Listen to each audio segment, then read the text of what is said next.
Alright, so welcome back to another video. So today is quick video lang. Ipapakita ko lang sa inyo paano ako mag-change ng Hi-Capa rubber. Okay, so may bago ako binili ng Hi-Capa rubber. Ito po yung maple leaf, Decepticon 75%. Ito pink. So bakit Decepticon? Decepticon is for accuracy kasi.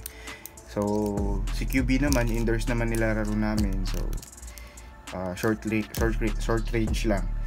So more on accuracy ako. Okay, so ito yung barrel assembly ko. Papalitan ko siya ng bago kasi brittle na yung rubber ko. 1 year na din sa akin to. So ito, fixed barrel ako, naka-fixed barrel ako. Ang gamit ko is Airsoft Surgeon. Okay, so tanggalin muna natin.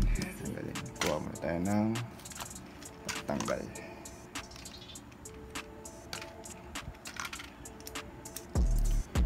May dalawang screw sa kabila.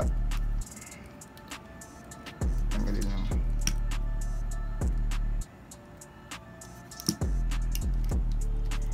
Pag fixed barrel, ganito yun eh. May screw. Ang maganda sa SRC, yung chamber niya, may space na for fixed talaga yung chamber niya para sa mga fixed barrel. Like example, yun, may groove na, yan, may butas na. Yan, may butas. Tsaka sa kabila. May ibang chamber kasi wala to. Konting modify lang, binubutas yung dito para doon papasok yung screw. Pero sa akin ito nakaganito na. Built-in na siya. Okay. Tanggalin natin yung screw.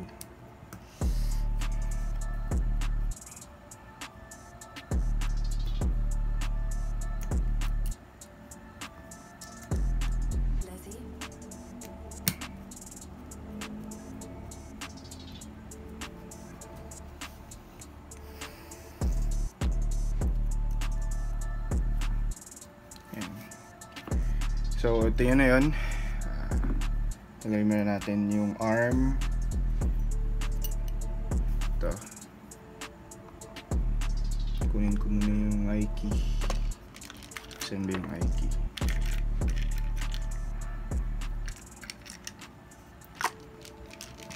Ito yung eye key. Yan. Parang yung form niya is parang eye. Kaya tinatawag siyang eye key. Okay, buksan natin daw yung bagong binili.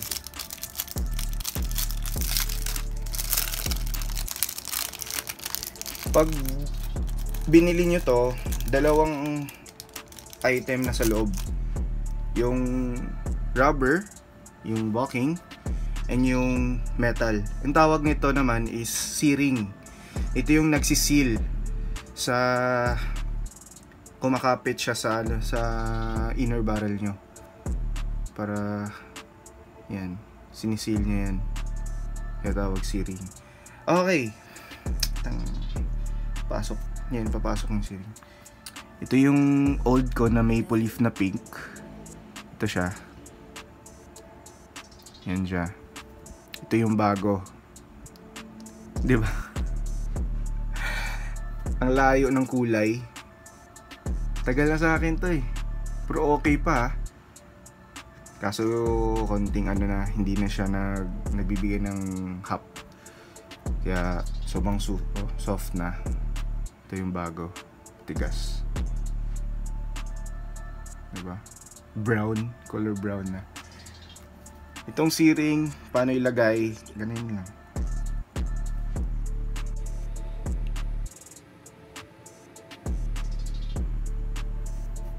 Ayan na.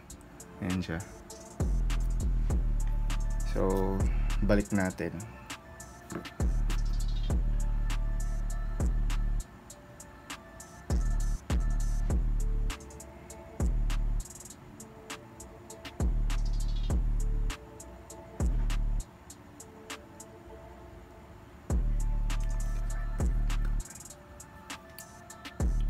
Okay, balik na natin guys.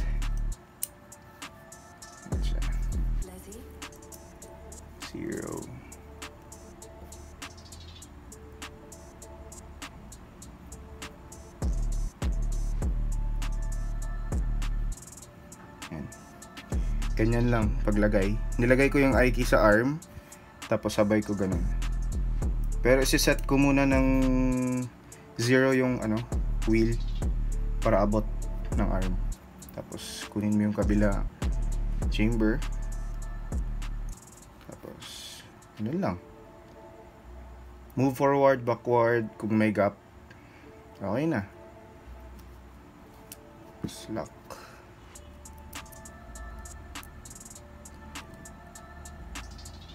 Sabay nyo i-lock tight to. Huwag yung maunan yung kabila. Sabay. Ayan, sabay lock tight. Ayan.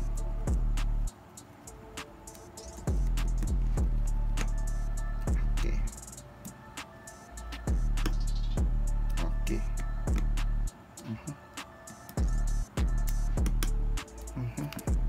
Check. Yun, okay na. Ayan, so yun lang. Thank you for watching. Don't forget to like and subscribe. Share this video. So yun. Thank you.